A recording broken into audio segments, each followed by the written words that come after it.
niya ng salamin.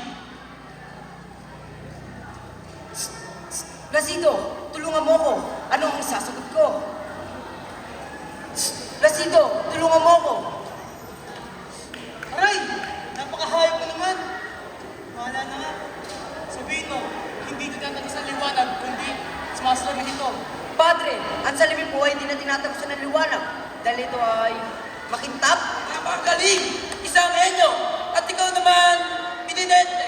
Mukhang napakarami mo ng alam. Ikaw naman na magpaliwanag ng surface tension. Si Placido Penitente ay kilala sa pagiging tahimik at matiisip. Ngunit sa araw na iyon, ang kanyang pagtitimpi ay unting-unting nauubos. Padre, ang surface tension mo ay pwersa sa ibabaw ng likido. Wala sa libro ang sinasabi mo. Ang sabi sa diktador ng nakarating ko ay... Teka, hindi ba't limis ka na sa akin ngayong buwan? At dahil dyan, kayo naliban sa araw na ito. Sa sandaling iyon, napuno ang dibdib ni Placido ng galing at hinanakit. Ang kanyang katahimikan ay napalitan ng tapang.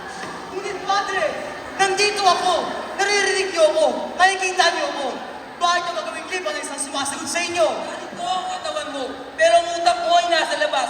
At dahil sumasagot ka pa, dadagdagan ko ng marka ang kamalian mo. Hanggang kailan? Napalingon ng mga estudyante. Ang ilan ay naaawa, ang iba'y naman natatawa.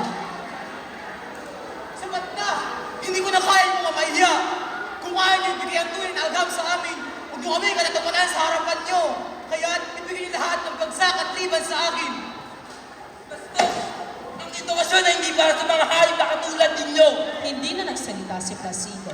Tahimik niyang kinuha ang kanyang mga gamit at nagakad palabas ng silid-alaran. Pabayaan mo siya. Pagpatuloy natin ang aralin.